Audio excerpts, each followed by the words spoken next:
May mga bagay sa mundo na hindi natin kayang kontrolin. Sinusubok tayo ng pagkakataon kung kailan ang tamang panahon. Pansamantalang pinaglayo, ngunit tadhana na ang gumawa ng paraan para sa dalawang pusong nagmamahalan. Yan ang kwento ni Nia ng Malabon na nagsimula sa pagkakaibigan hanggang sa pinagbuklod ng Diyos. Sa episode title, Itinadhana ng Tadhana, The Nia Story. Yan ang tampok na love story ngayong Valentine's Day dito sa Love Notes, Year 6, The Bloodcast Valentine's Day Presentation.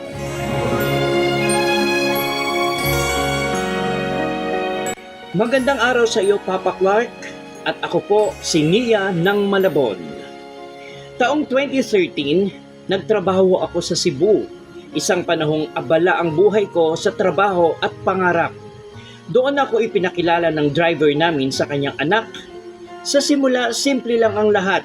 Magkasama kaming namasyal paminsan-minsan. Nagsisimba, nagkukwentuhan, walang mali siya, walang inaasahan. May mga pagkakataong kaming dalawa lang ang naiiwan sa staff house, Papa Clark. Para sa akin, normal lang yon. Walang anumang kakaiba. Pero may isang sandali na bigla kong naisip, paano kung balang araw siya ang maging asawa ko? Mabilis ko ring inalis ang isip na iyon, parang biro lang ng tadhana. Sa mga company events, madalas siyang isinasama ng tatay niya. Napapansin ko kung gaano siya katahimik, parang laging out of place. Kaya minsan ako na ang nagyayaya sa kanya. Sama ka sa picture. Maliit na bagay pero doon nagsisimulang mapansin ang isang taong tahimik lang palang nagmamasid. Habang tumatagal, naging abala siya sa pag-aaral at ako naman sa trabaho. Paminsan-minsan, nagme-message siya, nagbibiro pa nga, pwede ba kitang ligawan? Tinatawanan ko lang at binabaliwala. Para sa akin, bata pa siya at hindi ko iyon siniseryoso. Minsan ang tatay niya, ang tinatawag kong taytay, ay nangangamusta at sinasabing kinakamusta raw ako ng anak niya. Hindi ko alam noon na sa mga simpleng kumusta ang iyon, may unti-unting nabubuong kwento. Hindi ko alam na ang tahimik na batang iyon ay magiging mahalagang bahagi ng buhay ko. Nang matapos ang kontrata ko sa kumpanya, nagdesisyon akong pumunta ng Maynila. Malaking pagbabago yon para sa akin. Iba ang Maynila, ibang ugali ng mga tao, ibang galaw ng buhay, at ibang mundo kumpara sa mga nakasanayan ko sa Cebu. Kahit ganoon, nandiyan pa rin siya. Lagi siyang nagko-comment sa mga post ko. May halong biro, may lambing at minsan may kaunting inis. Para bang ayaw niyang tuluyang mawala sa mundo ko kahit magkalayo kami. Taong 2016, mas naging makulit siya. Panay ang tawag, paulit-ulit ang pangungumusta. Hanggang isang araw, diretsahan niyang sinabi na matagal na daw niya akong gusto. Hindi ko pa rin iyon sineryoso. Para sa akin, parang biro lang ulit ng panahon. Malayo siya. Nasa Cebu ako, samantalang siya naman ay nasa Maynila. Akala ko hindi pwedeng maging totoo ang lahat. Habang abala ako sa trabaho, Papa Clark, siya naman ay kakatapos lang mag-aral. Dumaan ng mga taon na puno ng pagkakaabalahan. Marami kaming nakilala, maraming sinubukang simula, pero wala rin naging matagumpay. Parang paulit-ulit kaming inilalayo ng buhay sa isa't isa, Papa Clark, pero hindi rin tuluyang pinaghihiwalay. Hindi ko pa rin alam noon na kahit ilang beses naming baliwalain ang tamang oras, may mga taong nananatili, tahimik, matiyaga at totoo. Taong 2019, Papa Clark, isang araw, nag-message siya sa akin. pupunta raw siya ng Maynila para mag-take ng exam para sa lisensya. Sinabi ko lang na mas okay, walang masyadong emosyon o iyon ang akala ko. Pero hindi siya tumigil, Papa Clark. Paulit-ulit siyang nagtatanong kung pwede raw ba kaming magkita. Bago siya sa Maynila, kaya sa akin siya nagtatanong kung anong gagawin, anong sasakyan at paano ang biyahe. Ramdam ko ang kaba niya kahit sa mga simpleng tanong. Sinabi rin niya na ayaw na raw muna niyang umuwi ng probinsya, Papa Clark. Gusto niyang subukan ang Maynila, maghanap ng trabaho at magsimula ng panibagong yugto ng buhay dito. Sa una, nagdadalawang isip ako, pero sa kakulitan niya at marahil dahil may bahagi sa akin na gustong malaman kung ano ang mangyayari, pumayag akong makipagkita, Papa Clark. Hindi ko pa alam noon na ang simpleng oo na iyon ang magiging simula ng isang kwentong matagal nang naghihintay. Mas nakilala ko siya ng lubos, unti-unti kong nakita ang tunay niyang ugali, Papa Clark. Ang katahimikan niyang may lalim, ang pagiging totoo, at ang tiyagang hindi humihingi ng kapalit. Hindi ko namalaya na nahulog na pala ako sa kanya, Papa Clark. Dumating ang pandemya, panahong puno ng takot at limitasyon. Pero kahit ganoon, hindi siya napagod. Matiyaga siyang pumupunta sa bahay, handang makilala ang aking mga magulang, handang ipakita kung sino talaga siya, Papa Clark. Hindi man siya perpekto o marangya, nakita ko ang kasipagan, ang paggalang at ang taus-pusong respeto niya, hindi lang sa akin, kundi sa aking pamilya. Sa mga simpleng kilos, doon ko mas lalong napatunayan ang kanyang halaga. Hanggang sa dumating ang araw na naging kami, Papa Clark. At sa tamang panahon, taong 2022, kami ay ikinasal. Hindi ko inakala na matapos ang halos 10 taon ng pagkakausap, Papa Clark, pag-iwas, paglayo, at muling paglapit, kami rin pala ang itinadhana para sa isa't isa. Papa Clark, minsan, ang pag-ibig ay hindi biglaan, hindi rin palaging maingay.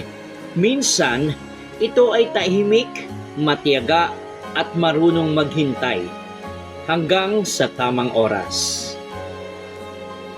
At kami ay patunay na ang pag-ibig na totoo, kahit gaano katagal, dumarating pa rin sa tamang oras. Hanggang dito na lamang ang aking kwentong pag-ibig, Papa Clark. Pag-ibig na maging inspirasyon sana sa iba. Lubos na gumagalang, Nia ng Malabon.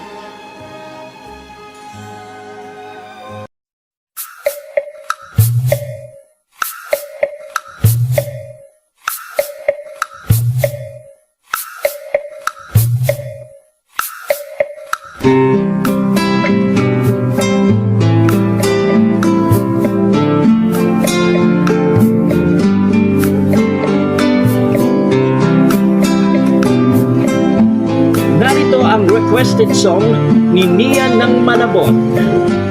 Ordinary Song by Mark Velasquez.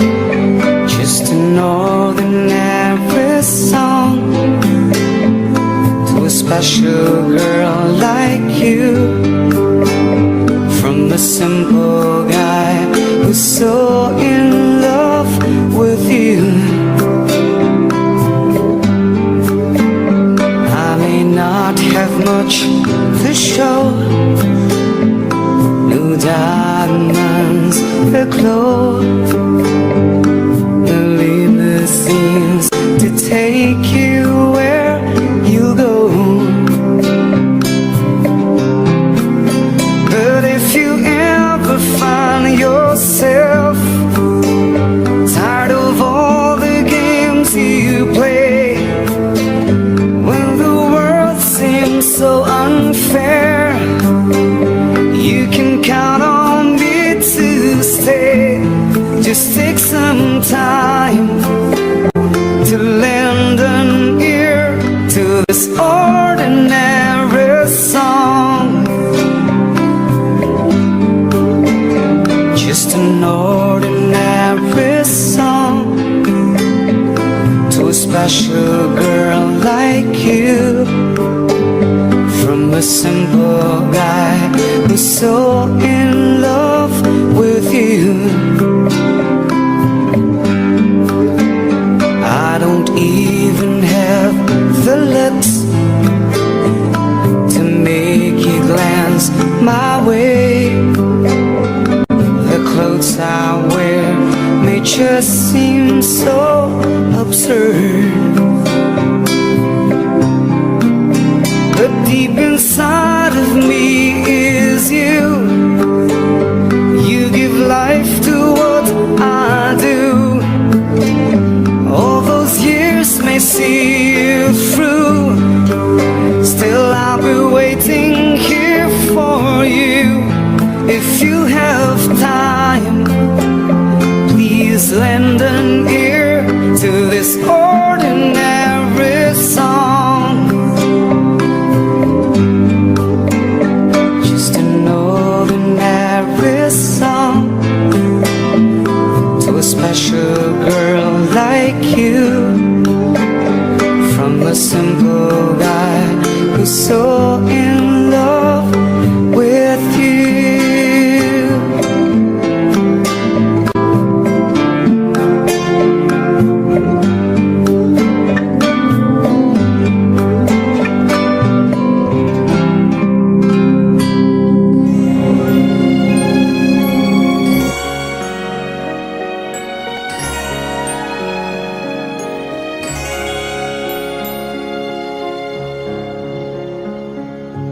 Ang salitang itinadhana o destiny sa wikang Ingles ay sadyang pangyayari na nakalaan para sa iyo o sa taong mahal mo.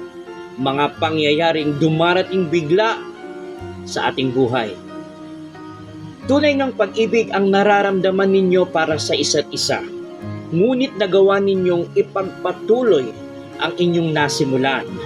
Kung distansya at panahon ang inyong kalaban.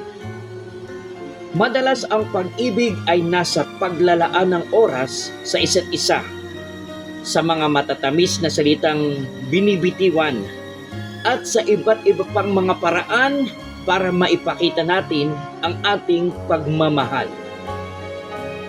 Naipapakita pa rin at nabibigyan ng pansin ang damdaming nananaig, ang pag-ibig na wagas at walang katulad. Ang pagmamahalang katulad ng kwento ni Nia ay hindi sinasadya. Nagkataon sa tamang oras, sa tamang panahon, na itinakda ng Diyos para sa dalawang pusong nagmamahalan. Maraming salamat, Nia ng Malabon, sa pagbabahagi mo ng iyong kwentong pag-ibig. Ang araw ng mga puso ay ipinagdiriwang upang pahalagahan ang pagmamahalan ng dalawang tao at pagmamahal natin sa ating pamilya at pagmamahal natin sa isa't isa. Happy Valentine's Day po sa inyong lahat. And I'm Clark Garcia too, at ito ang Love Notes Year 6, the Bloodcast Valentine's Day Presentation.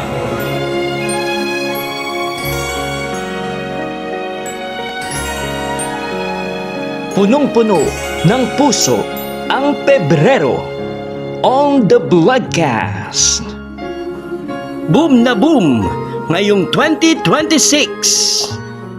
Love Notes Year 6, the Bloodcast Valentine's Day Presentation. Music from the Heart Year 8, Smule Valentine's Day Offering. The Bloodcast 5th Anniversary Presentation. Greets and Win Promo Year 4, the Bloodcast 5th Anniversary Presentation. 2,200 YouTube subscribers and counting.